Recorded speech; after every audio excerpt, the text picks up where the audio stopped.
everybody, and welcome to this video of a new series that I want to call The Wheel of Destiny! I'm not very good at naming things, okay? Just don't think about it. So, what is this series, you might be asking? Well, it's kind of what you think what it is from the name, but also not. I'm standing just to be more hyper energetic, so I don't get too or get too boring or, not be audible like I was in the Santa Claus video. Sorry, Lady Santa video. I don't even remember what my video was about. Great. Anyway, so I went to Tumblr and on Twitter at the very same time, asking them to suggest a fictional character that I would then put on a spinning wheel, and I would then draw what is chosen on the online spinning wheel. In case you didn't know, online spinning wheel exists. They are very convenient. People should use them more often. It's great. I didn't want to make an art poll like I did on Tumblr because, I always kind of put characters that I already know, or, well, not characters, like franchises I already know, and I felt like it was a bit unfair because some people might want to have something else. And while I don't think you should draw just to be with the cool kids out there and just draw whatever is popular out there, and you should just draw what you want, but the thing is, no one really knows what they want, especially me. I don't know what I really want. This video is 30 minutes long. I have to fill the time, I'm sorry. Sorry for talking too much. Anyway, so I did this spinning wheel thing on Tumblr and Twitter at the same time, which was a mistake because now I haven't worked on the Twitter one yet because I worked on the Tumblr one. I apologize. Big mistake on my part. I won't do that the same way again. Anyway, so obviously when you have a spinning wheel deciding what you want to draw, it happens that you might get something that you're not exactly familiar with. And oh boy, did I not know what I got. So on Tumblr there was this is gonna be hard to edit because sometimes I say something wrong while talking fast, and that's a big mistake, but I need to be energetic for once because holy shit, am I silent. I really hope I'm not disturbing the mic. I am a good distance away. I don't know what to do with this. Anyway, so on Tumblr, I only got at first 3 suggestions, and I didn't want to be as obnoxious like I was with the art polls, like always reblogging. Hey, there's an art poll. Hey, vote for the art poll. Remember? Art poll. Oh, hey, guess what? Art poll. And I just didn't want to disturb people with this, so I just made one last reminder that I only needed 5 characters and I only had 3. So there was a particular comment who decided to say, well, what about Klaus from the Umbrella Academy? Maybe Klaus and Ben both. Now, I was a bit unsure if I should just take 2 characters from the same person, but you know what? I'm desperate. This is a new series. I gotta work with something. So I put both Klaus and Ben on the spinning wheel. And as you have already seen on the thumbnail maybe, or not, depending on how I named the thumbnail, I really hope I didn't say Ben. I might have. I don't know. We're gonna see. Anyway, so I got the character Ben Hargreaves. I hope I pronounced that good. I have a little bullet point list, and I hope I'm reading it well. Anyway, so what I first thought I could do with a character I'm not familiar with, I could just maybe watch the first episode and get a good idea of them, but that was a bit of a problem with this character. And for everybody who knows the Umbrella Academy in general, might understand what the problem is. He's dead. Hey, dead boy! I was so confused at first because I thought Ben was supposed to be like the main character. Like I thought the main characters are going to be suggested or something. And I was so confused because the first thing you notice, or at least somewhere in the middle of the episode, Ben's dead. So I'm like, why would someone want me to draw a character who is dead? Like, why? Well, I'm gonna tell you why, because Ben actually appears in the show, but not alive. Because there's a character, Klaus, who was also suggested, who can see the dead. You can tell that I needed a bit more information than just that. So I decided to watch the entire series, which was a bad idea because then this video got delayed by an entire day. I spent one entire day just to watch the entire season of The Umbrella Academy. Which is why I'm gonna dump my opinion on it, because I need to fill those 30 minutes somehow. So before I talk about the picture by itself, I just want to talk a little bit what I think about The Umbrella Academy, or maybe even talk about what it actually is. Some of you might know The Umbrella Academy, some of you might not, and I kind of want to give my own opinion on this. And you know, I don't really do that much on this channel, so why don't we do that? And again, I need to fill these 30 minutes. Anyway, so, how do you describe The Umbrella Academy? Remember Jesus? How Maria gave birth to a child without doing the doodly-doo? Well, imagine that with 43 women at the very exact same time without a warning from a god and, you know, without the entire thing of waiting 8 months or 9 months until the child comes. No, they came at the very same time before they were even said they were pregnant. What? The first episode was kind of funny because it started out with a Russian swimmer, kissing a male swimmer on the cheek, and then she just jumps into the swimming pool and suddenly the swimming pool goes red and all of a sudden she comes up suddenly with a big pregnant belly. And so my first thought when I saw this was like, is this show trying to give the message that if you kiss a boy, you get pregnant?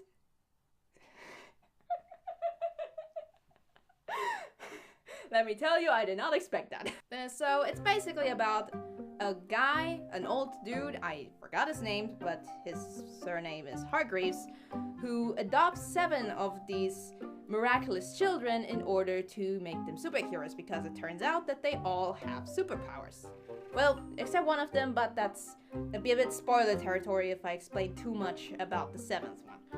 Anyway, so what happens in the story, or basically how it starts, is that these 7 children kind of grow apart after they had this hero period in their childhood where they were heroes. Very smooth, very creative talking.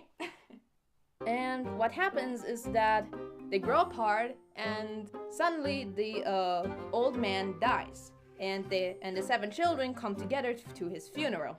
Well, 6, as I said already. Ben is dead. And the show is, in general, described as a superhero family that is very dysfunctional, which, oh howdy, very, very accurate description.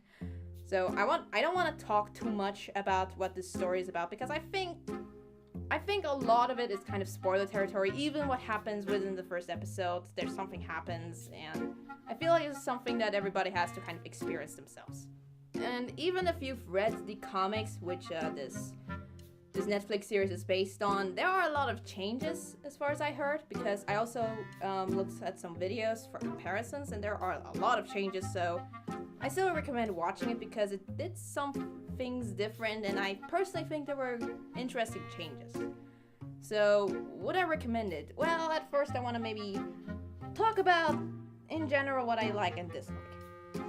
What I like about the series is just kind of the dynamic between the siblings. It is really interesting how everybody is different, and by far, my favorite character is Klaus. Like, holy shit is he entertaining. And oh my god, so much depth with this character. Like, oh Jesus. Maybe it's because the other characters to me personally are not that interesting, but Klaus is someone you can understand to a certain point. Like, you would get crazy and want to intoxicate yourself if you had to see the shit that he does.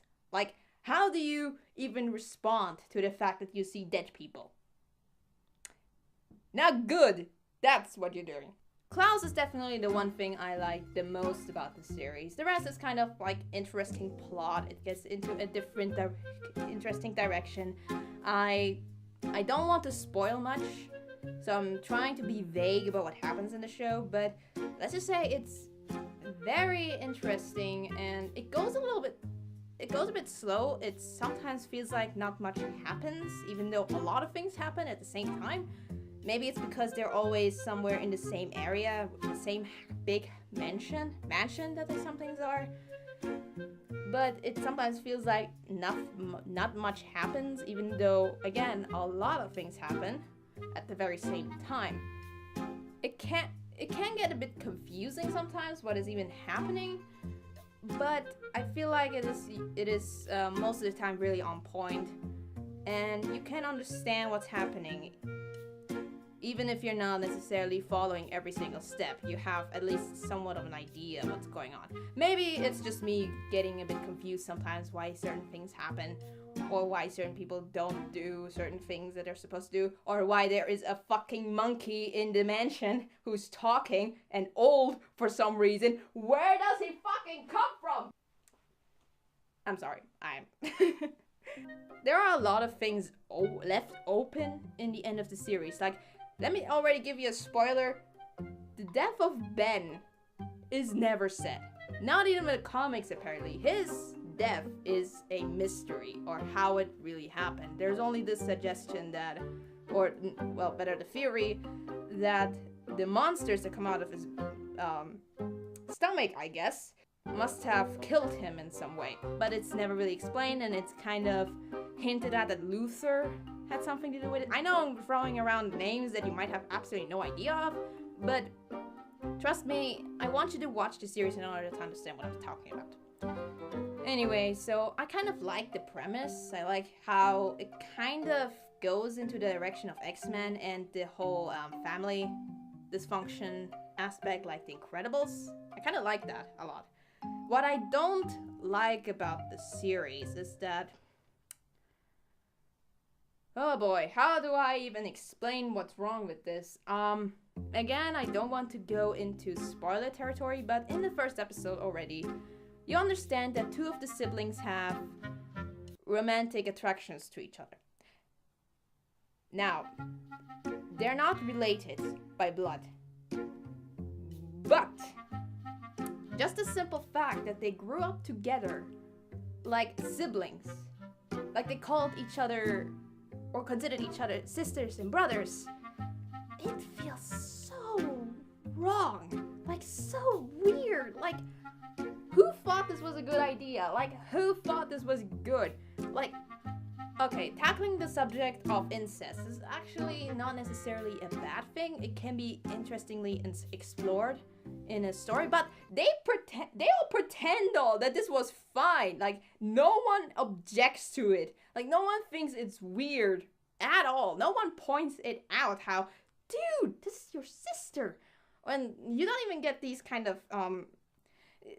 of conflicts where they don't even call each other siblings. Like, I expected with a dysfunctional family that at some point they would say, you're not even my sister, or you're not even my brother, or something.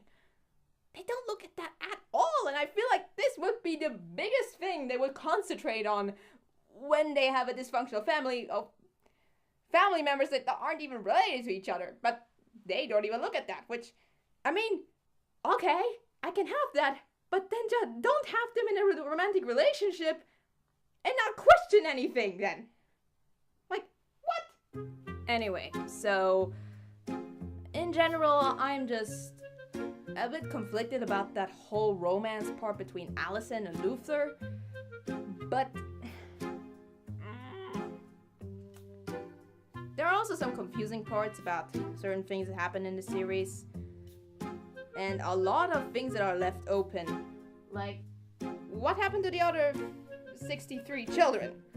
Do they get a bit important later on? Or why is Ben dead? Is there a proper reason for it? Was there some tragedy going on? Why is there a monkey in the freaking house talking? Sorry, I'm just not over Pogo. I need an explanation for freaking Pogo. Okay, so would I recommend you watching The Umbrella Academy? If you are a younger viewer, yes, I would recommend it because it is very extreme to certain things, but it can also be very real. So I feel like it would be interesting for younger viewers to watch, but for older viewers, it can be awkward a little bit. I feel like personally, an adult, even the ones that like hero stuff, wouldn't necessarily like it, if you get what I mean. Like, you know what? I'm not telling you what to do. If you want to watch it, watch it.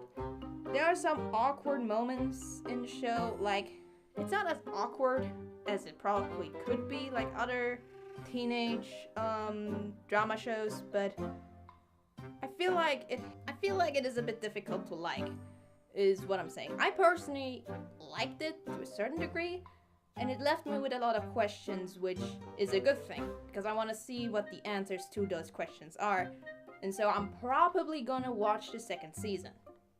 But, you know, maybe not necessarily immediately when it comes out. I am not a huge fan of it. I am moderately interested, let's put it like this.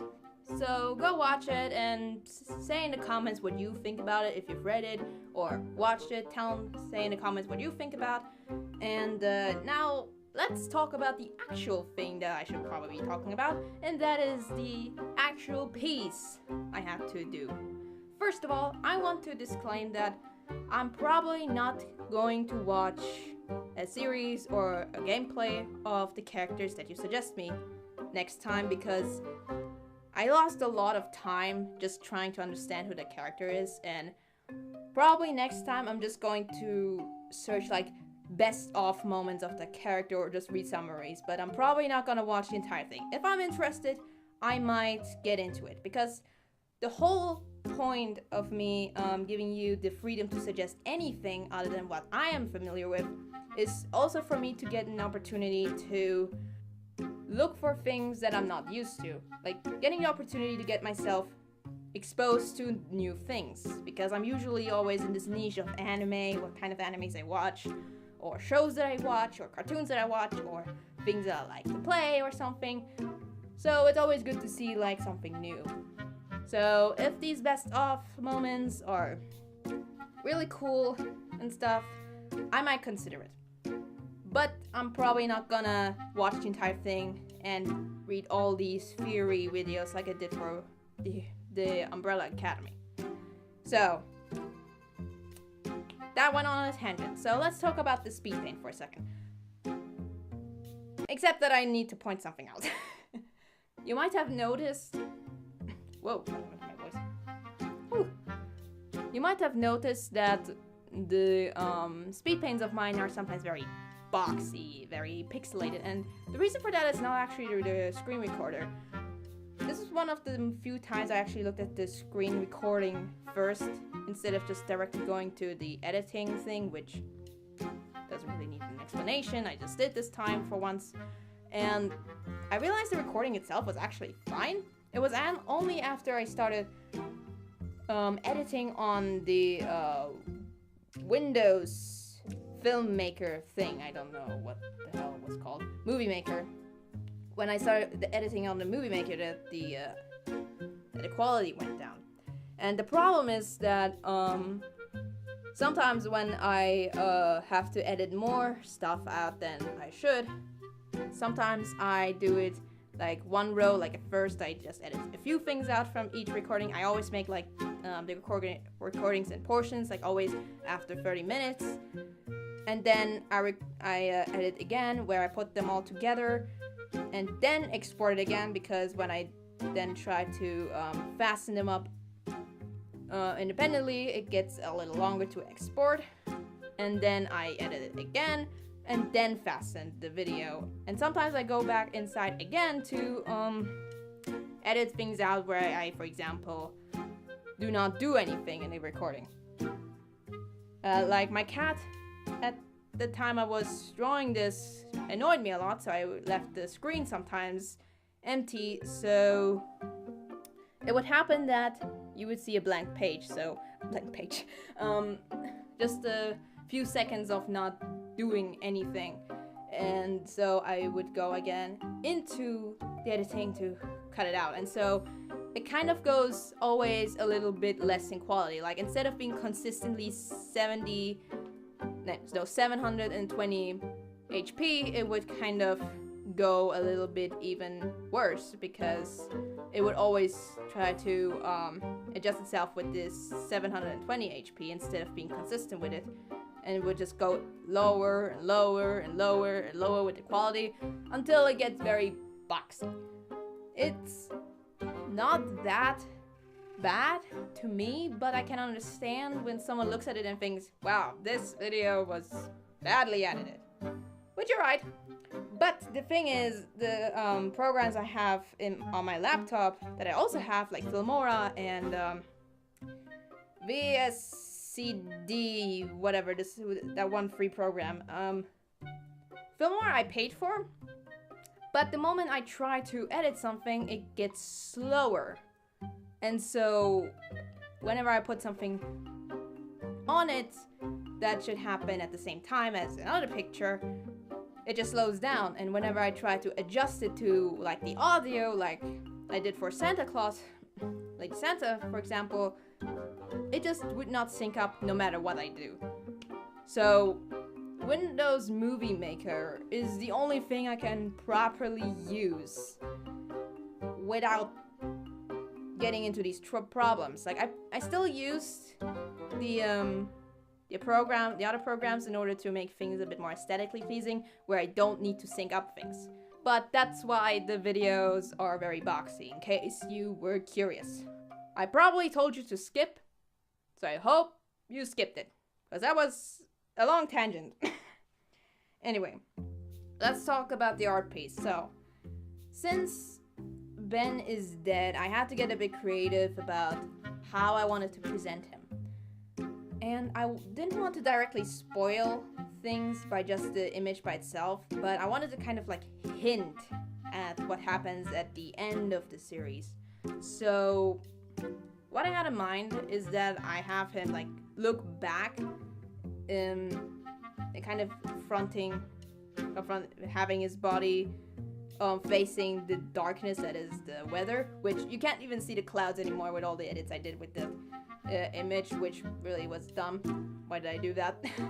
And I wanted the tentacles to come out of his stomach, while he's also kind of like ascending from something bright from the bottom, like really giving the idea this person is supernatural, like he's not normal, he's not a casual person, he's not a casual Chad who's just walking around the place like being a Chad. Like it's supposed to kind of hint that he's dead in a way. Like I didn't try my best to make it seem like that, but yeah, I did something. And I thought the tentacles, considering that there are like 4 of them from what I've seen, it would be a perfect opportunity to kind of form it like an umbrella. You know? Like, you know, the Umbrella Academy, like the symbol of it all. Ha. Symbolism. And another thing I wanted to do especially was having blood rain from the sky. Because of how it is supposed to really indicate that this person is dangerous, this person is brutal. Because in the first episode, when you see like a flashback of how they were children and doing their superhero work, the very first thing you see of Ben is him going inside a room full of thieves, and you just see through the window, like the window blinds, the tentacles going, like swinging around, and all the blood just spilling everywhere. And then he comes out of the room and says, I want to go home, just covered in blood. And I know this is very edgy, but this was just amazing. Like, I freaking love that scene. Like, it gave you a good idea of who Ben was. And I should have probably made Ben look a little bit more innocent. But I thought, nah, let's just make him look towards us saying, "You are dead," which is dead eyes. Anyway, so what I like about the piece is kind of the pose and just in general the tentacles. I usually don't draw tentacles because usually when you look at tentacles you think of other things. You know what I mean. you know what I mean. So it was the first time I had ever drew tentacles, and I feel like they turned out all right. But you know how it is. Your sketch looks sometimes better than what you ink out at the end. So I felt like the sketch was better than what I did at the end, and I think a lot of artists can agree with that. That we've been there. We all have been there. Why is it like that? What I also kind of like is the pose that I put Ben in. I know Ben in this piece doesn't really look a lot like Ben. I don't draw a lot of pictures where the character really looks like an ethnicity. Like Ben is Asian. I don't know from where. I would assume Korean maybe. I don't know. But I knew I had to do something different with his eyes, and it's probably not even... You probably can't even see it from a distance how I tried to make it look like there is something going on in his eye. I tried my best not to do something, put anything into that piece that was racist. Like, I tried my best to keep it normal. But the thing with the anime style of mine, or anime style in general, is that they don't really look much into ethnicities when they draw. And I mean, anime characters are usually Japanese in general, so what do you do? What do you do to make it different, to make it seem like a different ethnicity? Like, what do you do? But I still kind of like how he looked. Like, maybe not in the aspect that he actually looks like Ben, but I feel like I am not very good at drawing boys, and I feel like this looks kind of differently than how I usually draw boys, and I feel like it is a good step forward in how I draw, like, the profile. My phone just vibrated. I don't know if you heard it, but now I'm pointing it out anyway. No, Pradio, or whatever, I do not need a job. You always need me to have education when I'm still waiting to have education. Please stop. Where was I? Yeah, right. The piece.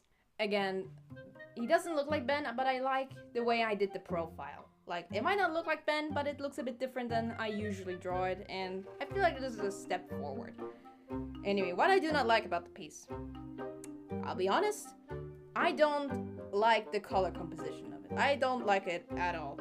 I wish I had put a bit more time in it and not made it so dark at some point, like make it too much of a contrast. I just felt like it throughout the entire piece that it just didn't look right, especially because at first I wanted to have it blue coming from the bottom and also make the tentacles blue.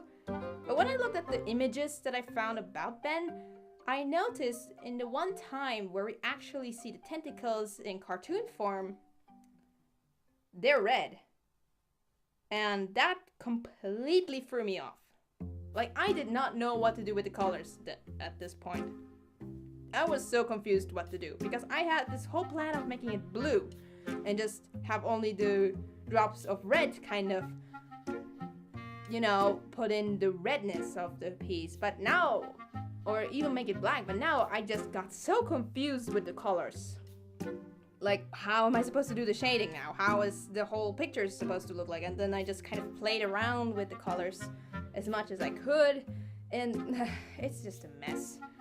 Colors are definitely my least favorite part about the whole image in general. Like, it just doesn't look good. Like, also the lighting, I was so confused how to do the lighting. I thought about making a second layer of shading, but that's just not how I draw. And I probably should change that because of that problem, but I was just so confused. What the hell do I even do? Also, I don't put highlights usually. I only put like a light dot on the eyes, but nothing else, because it always makes everything look wet to me. Personally, it just looks wet as soon as you put highlights on something. but I should probably start doing that because I realized this highlights would have probably made this piece better. And you know, by the time I make this put this video out, I could change things, but you know what? I'm just gonna leave it be. I'm just going to accept that there were flaws in this image, and that's kind of what you have to accept as an artist in general. You have to accept that you have flaws on an image, and instead of trying to work on it more and more and more until it gets terrible like I actually did here, I'll just accept that I shouldn't change anything. I'm just gonna post it the way it is and live with my mistakes, like every person who's wandering around the world. So, would I put this as a poster print? I don't have poster prints, just to make sure I don't confuse anybody. But if I had, I would probably not put it up. I like certain things about it, like, again, the tentacles, the pose, just the intention of the dramatic lighting. But in general, the colors kind of ruin it. And so, I would not consider it a good piece. I would personally say that you can see a lot of flaws in that piece. But I'm still kind of proud of it, just in general, that I finally drew tentacles for once, that I got the back pose well, that I made the face alright. So, you know, you win some, you lose some. It's what you get. Anyway, so, what happens next? Well, what I want for you to do is go on the comments section and suggest a character, because I wanted to do a series where I do it separately for Tumblr spinning wheel, for Twitter's spinning wheel, which I'm working on now. I'm sorry for having done this at the same time, bad idea. And also for YouTube separately. And even though I posted it, no one really gave much of an answer to that, which is alright. I mean, I get it. The last video didn't make a lot of views, so I'm aware not everybody is into this new stuff I'm trying to do. But I would appreciate it to have more suggestions than the one I got on that post. Like, I mean, the spinning wheel decides at the end, but I'd like to have more options than this. So, if it's not on that community post that you want to suggest, you can suggest it under this video, and by the time I have the Twitter one finally done, I will look at the comment section, I will look at the community post and hope there's more than just that one thing there. And oh, the screen went black. I don't want that. I don't want the black. Anyway, so suggest in the comments what I should do, what characters want me to do. Just know that I'm not gonna go into much research like I did with the Umbrella Academy, and just, you know, just suggest what you're doing. So by now the speed paint is probably done, because I have 38 minutes done, and the speed paint itself is, I think, 36. I might have edited some things out, I don't know, maybe I need to record this, I don't know. Anyway, so here's the final piece. I hope you like it. I personally don't, but you know, everybody's different, everybody looks at it different. You are allowed to also criticize other things about the piece, like if you see something else I should work on, like anatomy, or is there something off looking, or maybe even a suggestion how to improve, I would appreciate this. I appreciate criticism. So, there's not much else to talk about here, like, my bullet points are all finished. That was my notebook. So write in the comments what you think about the piece, what you think about the Umbrella Academy, what suggestions you have for the next spinning wheel. I hope you're having a good day, and well, see you next time.